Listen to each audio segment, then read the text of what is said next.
Pin bars are another useful individual candlestick pattern that we can actually find in the market to catch reversal points. Now, that's what pin bars are for. They are basically a large candle. Let me show you an example of one with a very big wick and a very small candle body. However, what's different to the indecision candles of the dojis and spinning tops is that with the pin bar, we have a very big wick one side and a very small wick the other. So this big wick candle there with the little red candle body is a pin bar, and that is a bearish pin bar. Now, what this shows that's different to the indecision candle is that the pressure one way is very much stronger than the pressure the other way. Now, when we see a doji, we pretty much have these equal wicks either side. Now, for example, this doji candle here, it doesn't really give us much indication of what could be happening. However, when we see a big pin bar like this with a very small wick one side and a very, very large wick the other, that shows us that, okay, the selling pressure here is massively strong, more so than the buying pressure on the other side of the candle. So a pin bar can therefore be used as essentially a trigger point for certain trades. Now, they should never just be used on their own. If you just see a random pin bar with little to no actual use, then it's not going to be too important. It's not going to be too valuable. However, when we see pin bars at the tops of rollover movements or at the bottom of these pickup movements, for example, in the peaks and in these little troughs as well, when we see the pin bars in these areas, they can be actually quite useful as trigger points. Now, it's more so what they present.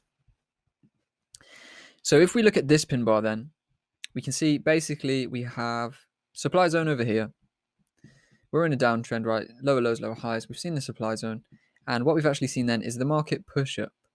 And the market has pushed up and started losing its momentum here. Now, this would be the point at where many would sell. So because we understand the idea of supply and demand, we know that these zones are going to be retested. It comes back to the imbalances that we've spoken about. So hopefully, having used what you've learned so far, you should have the knowledge to actually avoid selling until we trade into a zone. Okay, so we don't want to sell this because we haven't actually tapped into that zone. But what we actually then see is this big pin bar candle. And when we see the price trade into that zone and then push back down, that shows us that there's a lot of selling pressure there. Okay, we tried to go higher, right into the supply zone, and then the market pushed it all the way back down. And it ended up closing under that previous candle. So this shows us that, yep, there was selling pressure here. However, we did need to go and fulfill that final area before the market could go down. Now, this is where the real liquidity sits. This is where the real institutional orders are going to be waiting. So in this instance, we'd use the imbalance to avoid taking a bad trade. And when we saw the amount of selling pressure that this pin bar presented in the market, this is where we could actually then look to short the market. And as you see, we have a selling opportunity that goes very, very far down. This would have been your trigger point for the trade. And if you were trading a pin bar, you should always keep your stop loss above the pin bar, because another thing to mention is the pin bar often forms a final high or low in the market, because what it is a final run to fill liquidity, a final attempt at much higher or drastically lower prices. So here's a nice pin bar example then. In line with, of course, other confluences, as mentioned, we never want to trade a lonely pin bar with nothing else around it. But if we were to see, for example, this supply zone tapped into, massive selling pressure brought in, closes down here, pin bar candle, we could then actually sell that market off, continue that downtrend. And as you'd have seen, we could have caught some pretty exciting profits by using that pin bar. The important thing to note, which is what I just said, where it forms a drastic high or low in the market, is after we form this pin bar, in line with the other confluences and in line with the trend, price never got that high again. So we even have a secondary pin bar opportunity here, okay? And basically, what we see is two equal highs in the market, 1, 2. We know we're in a downtrend now. We've fulfilled this liquidity. We formed 1, 2 equal highs. The market then begins to roll over. And what this pin bar does is go and take that liquidity, okay? That's what pin bars are good at doing, just filling the final bit of liquidity. For example, this one here, the market did have selling pressure to roll over, but we know the institutional orders are in supply zones and demand zones.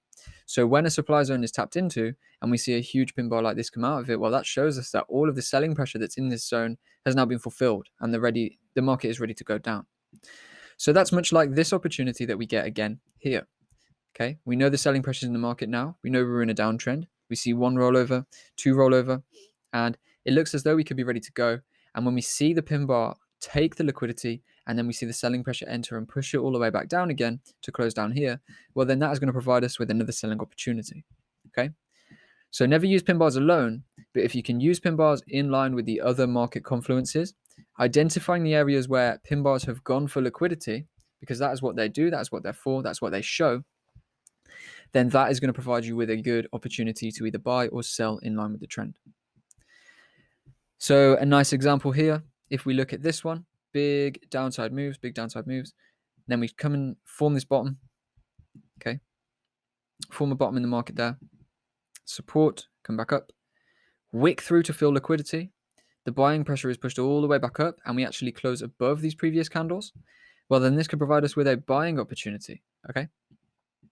Now, stop loss beneath the pin bar, of course, as we've said.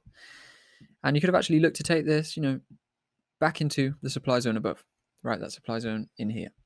So to fill the price imbalance into the zone before the next opportunity to sell, okay? You can see how things are coming together. Now, what you'll notice on this movement is we did get another push down, but the push down never took out that significant low point that the pin bar formed, because this pin bar is that run for liquidity. So the pin bar goes as low as it can to fulfill those buy orders of the larger institutional players. And that is what pushes the candle back so sharp, because retail traders do not have the strength and do not have the money in the market to push a market, snap a market back this fast. So this is likely the work of banks and institutions, where the market just takes a run to fulfill their orders and then bam, it starts flying. So we form that significant low in there, and then we never actually go that low again until the next zone is met. So that's a nice additional way to use a pin bar, showing, of course, the selling examples and the buying examples. So a pin bar then, in a nutshell, is going to be a decisive candle that shows a push in one direction or the other. And it's always going to make a run for liquidity. Now, that is what they're for. We find a bottom in the market 9 times out of 10, and then a pin bar will push past that bottom in the market. Or on the flip side, we find a top in the market like this one, and then the pin bar is going to push past that top in the market to fulfill a zone, fulfill liquidity. Now, as you can see, even this one here is a supply zone tap, okay, to fulfill liquidity. And then the big push down shows that liquidity has been filled and shows that the selling pressure or the buying pressure has really been forced into the market now.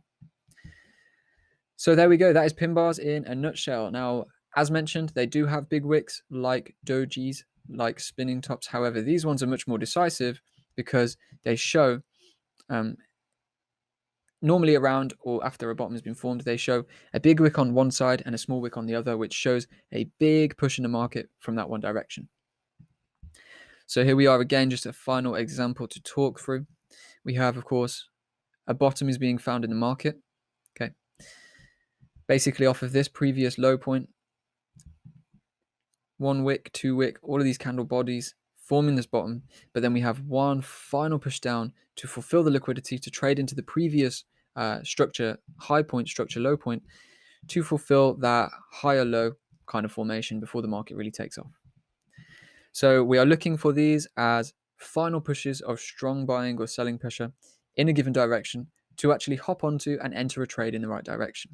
Now, when it comes to positioning your stop loss, you always want to keep it further than the pin bar. And you always want to make sure that when you're using pin bars and trading pin bars, that you're trading them logically and you're not just trading any old candle. Okay. So let me just find a couple of examples of random pin bars within the price action that are kind of going to be meaningless, because I'm sure we're going to find a few. So, I mean, we've got some here. Okay, we have some pushing down here, but we don't really have anything traded into yet. Now, if you look at this supply zone, we never really traded into that. Okay, we just got these pin bars pushing down. Now, this is why you need to be careful with what you're trading, because you might see, right, we are now ready to turn over because we're seeing a buildup of pin bars, bearish pin bars. Okay, but as you'll see, these bearish pin bars soon turn into bullish pin bars, and then the market continued in that direction. And that's because the bullish pin bars went in line with the trend direction. Okay, high taken out, retest and continue higher. And the zone wasn't even met with any of these pin bars. So you really want to focus on zones and structure high and low points when you're actually using these. Don't just sell because you see a pin bar, or don't just buy because you see a pin bar. But if you see a pin bar in line with other market confluences, etc., the trend direction or supply and demand zones, things like this, then that is where you're really going to find the viable and valid pin bars to actually trade from. So hopefully that has been useful. Now go into the markets yourself, use the past price data, as I have been in all of these videos, and just have a go at finding the overall flow of pin bars in the market. Okay, I want you to find some pin bars at the tops and bottoms of trends. Find ones that have been successful in identifying reversal, and then find ones mid-trend and in messy areas, and ones that have been unsuccessful, because you need to see examples of where they work and where they don't. And doing that for yourself, getting that real market experience for yourself, is going to be really, really valuable in finding how to actually use pin bars for yourself, when they're going to be useful, when they're going to be valid, and when they're not. So I'll see you over in the next video. We are going to actually talk about my favorite entry signal in the next video, and that's engulfing. This is the one I use more than anything else. So make sure you do your homework, and I will see you there.